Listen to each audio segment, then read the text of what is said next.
Kinachoendelea: vita ya Urusi dhidi ya Ukraine. Rais Volodymyr Zelensky ametoa wito kwa washirika wa Ukraine kuongeza shinikizo dhidi ya Moscow ili kusitisha vita kufuatia shambulizi la droni za Urusi lililosababisha vifo vya watu 7 usiku wa kuamkia Jumapili. Akizungumza kabla mazungumzo kuhusu usitishaji mapigano nchini Saudi Arabia kati ya wajumbe wa Marekani na Ukraine, Zelensky amesema ni lazima vikwazo dhidi ya Urusi viimarishwe ili kuzuia mashambulizi zaidi, na kuongeza kuwa wiki hii pekee silaha zaidi ya 2600 zilitumiwa dhidi ya Ukraine, nyingi zikiwa na vipuli kutoka nje. Hata hivyo, Urusi imesema mazungumzo hayo yatakuwa magumu na kwamba ndio kwanza yanaanza, huku suala kuu likiwa ni makubaliano ya awali kuhusu kusafirisha nafaka kupitia Bahari Nyeusi. Marekani imesema ina matumaini ya mafanikio kuhusu usitishaji mapigano katika eneo hilo, ingawa awali Rais Putin alikataa pendekezo la kusimamisha vita kabisa kwa siku 30, akipendekeza badala yake kusitisha mashambulizi kwenye vituo vya nishati pekee. Vile badala ya kushughulikia sababu za msingi za mzozo wa Ukraine, Ulaya inazidi kuzizidisha kwa kuongeza matumizi ya kijeshi na kuzingatia kutumwa kwa wanajeshi wake nchini Ukraine. Msemaji wa Kremlin Dmitry Peskov anasema katika mahojiano na mwandishi wa habari wa VGTRK Pavel Zarubin, akihitaja hali hiyo kuwa kitendawili. Kwa upande mmoja, Ulaya inapaswa kuwa na nia ya dhati ya amani. Hata hivyo, sasa inazungumzia kuhusu vita na kuendeleza kijeshi ni kitendawili. Badala ya kutafuta kuondoa sababu za mzozo huo, Ulaya inazidisha tu, na bila kushughulikia sababu hizo haiwezekani kusimamisha vita. Badala yake, Ulaya inajadili uwezekano wa kutumwa kwa wanajeshi wa NATO huko Ukraine. Peskov alionyesha kushangazwa kwamba wazungu wanahoji ni wapi pa kupata euro bilioni 800, si kwa ajili ya huduma ya afya au maendeleo ya miundombinu, lakini kwa ajili ya kijeshi. Kinyume chake, alisisitiza kuwa nchi za Ulaya zinapaswa kuwa na nia ya kubomoa kuta zote za vikwazo na Urusi na kutafuta maendeleo yenye manufaa kwa maelewano. Ni kitendawili, hakuna njia nyingine ya kuelezea wakati sera ya kijeshi ya Ulaya iko, aliongeza. Vile kwa kuzindua mashambulizi ya mizinga kwenye kituo cha nguvu za nyuklia cha mkoa wa Zaporizhzhia, serikali ya Kiev imedhihirisha kutokuwa na nia kutekeleza mipango ya amani. Gavana Yevgeny Balitsky anasema mashambulio yanayoendelea Ukraine dhidi ya vituo vya nishati kwenye mkoa wa Zaporizhzhia yanaangazia zaidi hali ya kigaidi ya wanamgambo wa Kiev ambao hawajaonyesha utayari wa mipango ya amani na wanakabiliwa na uchochezi wa mara kwa mara. Utawala wa Ukraine unaonyesha kutokuwa na uwezo, huku wapiganaji wasioweza kudhibitiwa wakionekana kudhibiti. Hapo awali, naibu gavana Anton Titsk aliripoti kwamba Ukraine ilikuwa imefanya mashambulizi makubwa kwenye kituo cha nishati kwenye mkoa wa Zaporizhzhia. Wanajeshi wa Ukraine walishambulia kituo kidogo cha kuzalisha umeme huko Polog na kuwaacha zaidi ya watu 11,000 bila umeme. Vilevile, Marekani na Urusi zitajadili kusitishwa kwa uhasama katika Bahari Nyeusi na kuanzishwa tena kwa trafiki ya biashara kupitia maji yake kwenye mkutano wao huko Saudi Arabia. Mshauri wa usalama wa kitaifa wa Marekani Mike Waltz anasema, sasa tutazungumza kuhusu usitishaji vita wa baharini wa Bahari Nyeusi, ila pande zote mbili ziweze kuhamisha mafuta ya nafaka na kuanza kufanya biashara tena katika Bahari Nyeusi, aliambia CBS News katika mahojiano. Vile wajumbe wa Marekani na Ukraine wameanza kujadili maelezo ya usitishaji vita nchini Ukraine katika mji mkuu wa Saudia. Waziri wa ulinzi wa Ukraine Rustem Umerov, akiwa mwanachama wa timu ya Kiev, na ripoti, tumeanza mkutano na timu ya Amerika huko Riyadh, aliandika kwenye ukurasa wake wa X. Ajenda inajumuisha mapendekezo ya kulinda vifaa vya nishati na miundombinu muhimu. Leo tunafanya kazi kupitia masuala kadhaa ya kiufundi. Ujumbe wetu unajumuisha wataalamu wa nishati pamoja na wawakilishi wa kijeshi kutoka kwenye vipengele vya majini na anga. Msaidizi wa rais wa Urusi Yuri Ushakov alitangaza mapema kwamba wataalamu wa Urusi na Marekani watafanya mashauriano mjini Riyadh mnamo Machi 24. Ujumbe wa Urusi utaongozwa na Karasin na Sergei Beseda, mshauri wa mkurugenzi wa FSB. Pande hizo zinatarajiwa kujadili mpango wa Bahari Nyeusi.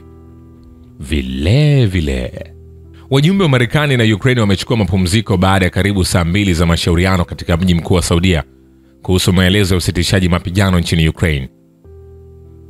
Chombo cha habari cha Novosti kinaripoti ikitoa mfano kutoka kwenye ofisi ya Volodymyr Zelensky.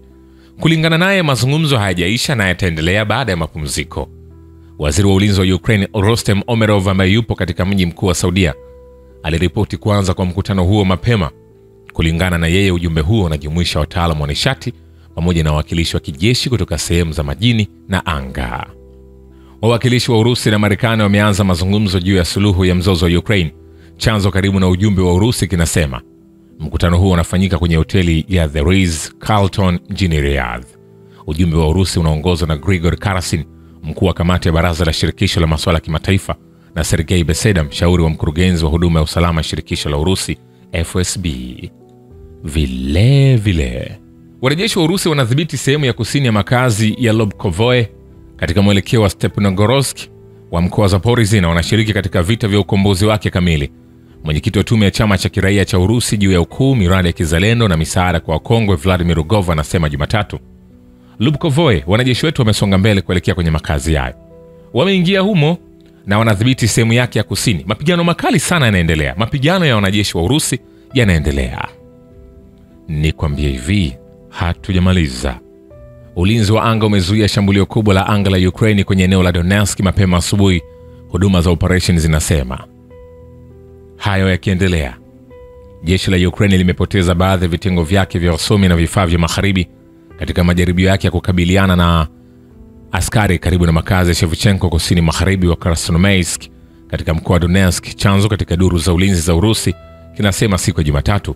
Hayo yakiendelea, inaelezwa kwamba Kiev inalenga kuunda hali mbaya kuhusu mashauriano yaliyozinduliwa kati ya Urusi na Marekani juu ya kusuluhisha mzozo wa Ukraine kwa kushambulia vituo vya kiraia katika mkoa wa Rostov.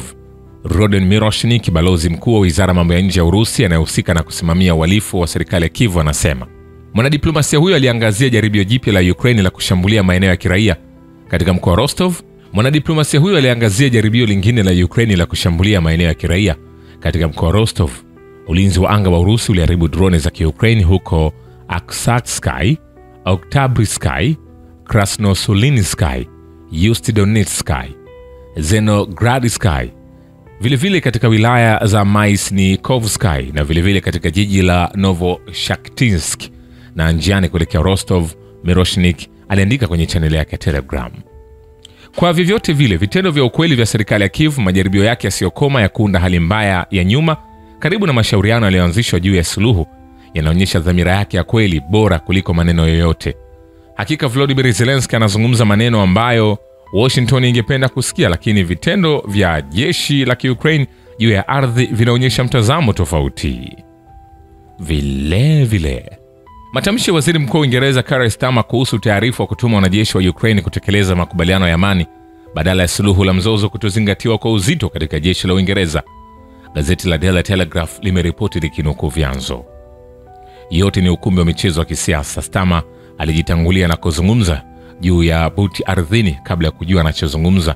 Ndio maana tunasikia machache kuhusu hilo sasa, na zaidi kuhusu ndege na meli ambazo ni rahisi kufanya na hazihitaji msingi nchini Ukraine.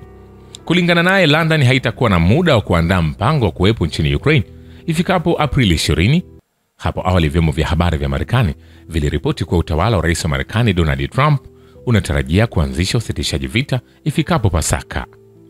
Gazeti la Daily Telegraph limedokeza kwamba suala la uwezekano wa kushika doria katika anga ya Ukraine kwa usaidizi wa ndege za kivita za jeshi la anga la Uingereza baada ya kusuluhishwa kwa mzozo huo pia bado liko katika hatua ya awali ya majadiliano. Anasema ni siasa, hakuna maana ya kijeshi ndani yake, chanzo kilisisitiza. Kulingana na yeye, hakuna mtu katika jeshi la Uingereza anajua nini ujumbe wa kulinda amani nchini Ukraine utafanya mazungumzo kuhusu. Anasema kuna Warusi wapatao 700,000 ndani na karibu na Ukraine na zaidi ya Wa-Ukraine milioni chini ya silaha. Je, ni jeshi la kimataifa la 10,000 lililoko magharibi mwa nchi zaidi ya kilomita 400 kutoka mstari wa mbele linatakiwa kufanya nini? Haiwezi hata kujilinda yenyewe. Je, ni ujumbe gani? Uhalali wake ni nini? Je, ni sheria gani ya ushiriki na inatolewa kwa muda gani? Je, ni kwa nini hakuna anayejua? Wakati huo gazeti hilo limeripoti kwamba mnamo Machi 24 mkuu wa wafanyakazi wa ulinzi wa Uingereza Admiral Tony Radkin atakutana na wenzake wa Ufaransa huko London mnamo Machi 24 ili kujadili maelezo ya misheni inayowezekana kwa kinachojulikana kama muungano wa walio tayari. Shukrani kwa Babu Kivita na Historia ya Dunia. Mimi ni Richard Shio, The Rich Voice. Ni follow Instagram na TikTok kama Rich Voice Official. Asante.